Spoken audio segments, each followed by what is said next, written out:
Okay, guys, video 6. I'm warning you guys about this one. This is the secret to not growing broke, but there's a warning that comes with it. At the end of this video, you're gonna be like, oh yeah, he's right, or you're gonna be pissed off at me. So that's how this video works. In this thing, it does not matter what your age is. It doesn't matter your gender, how much money you were born with, your sexuality, your religion, anything. None of that matters. There's only one thing that matters. And what is that one thing that matters? Math. That's it, math. You have to understand math. And this isn't complex math. This isn't calculus or algebra. This is like second grade math. This is plus and minus. This is really, really simple stuff.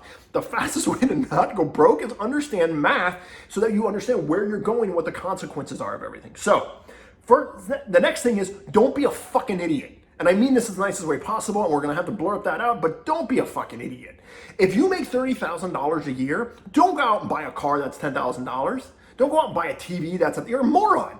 First off, go get a better job, do a side hustle. I'll show you guys how to do that. But don't spend more money than you make. I know this sounds like the most easy concept. Like, oh, well, that's easy for you to say. It is easy for me to say because I didn't do it. There's a bunch of times where I just didn't eat. I grew up poor. We just didn't eat. Dinner was just not an option because we couldn't afford it. My father had multiple divorces and he had multiple alimonies that he had to pay, and I lived with him, which means I didn't have the luxuries that my siblings did.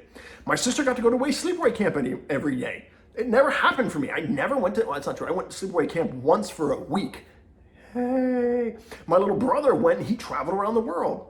Yeah, I didn't. We didn't get those because they were broke. Do not spend more money than you have. It's just the nature of the beast. What happens when I live with my dad and everyone else live with someone else? So, simple math. Don't result in a negative. The next one, the number one tool for financial freedom is an example. Here, why did you get a report card when you were growing up? What was the purpose of you getting a report card? Well, they would give you progress reports and report cards so you could see where you were so you could make adjustments. But you guys never do that with your finances. You never go through and see at the end of each week, how much have I spent? So that you end up at the end of the month or the end of the year or 5 years later going, where did all my money go? Because you don't have a financial report card. You need to set up a very simple financial report card, and it will cost you nothing, zero. Now, it's not fun. You're gonna hate this, but you need to go through and do this. So how do you do that? Well, step one, you need to do this in a specific way. You need to break it down by every single month. So January, February, March, April, May, June, July, all the way through, you need to do that.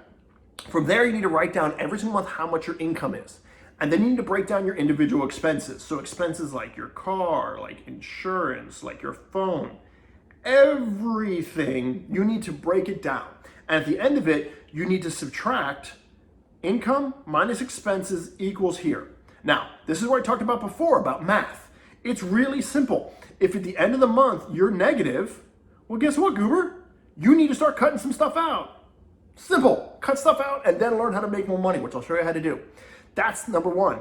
Then from here, let's say you're not negative. Let's say at the end of the month, you're positive. Great. I'm really happy. Now what I want you to do is I want you to add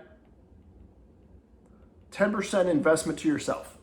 What? Open up another bank account and take 10% of your salary. Oh, I could never do that. Are you crazy? 10%? Really? Okay. Simple game. Imagine the person you love the most in this world. And if you don't save 10% every month, I'm going to put a shotgun in the back of their head and separate their head from their body. Oh, now magically you can do it. Let's make it less extreme. If you save 10% of your income for the next 5 years, I'm going to write you a check for $1 million. Oh, now magically you can do it. All right? That's the ball game, guys. You have to understand it's a mindset shift. And it's simple math. 1 minus 2 is -1, which means you are screwed. You need to reduce your expenses. It is what it is. Maybe you need to get a roommate. Maybe you need to work an extra job. Maybe you need to invest in yourself. Whatever it is, you need to make sure that you're doing simple math. And the only way you're going to know this is if you're logging it step by step. And if you're not logging it, it just won't work. So you got homework to do. Homework's really simple. I need you to go to mint.com. This isn't sponsored. It isn't. Go to mint.com and enter your shit. This will do all of this for you. The second one, for the people who really want to be financially free, that are willing to go all in, you need to get a copy of Quicken, which I think is like 20 bucks. Do not get QuickBooks. It's a nightmare. It's a pain in the ass. Quicken will download all the information in for you. You will have all of it. You'll be good to go. So do Quicken. So that's the two things that your homework is. Mint.com, Quicken. You still should be reading Rich Dad Poor Dad. You guys still should be getting into that environment. You guys are doing those. I gave you the other books as well, but in this situation, this is what your homework is, and I'll see you guys in day 7.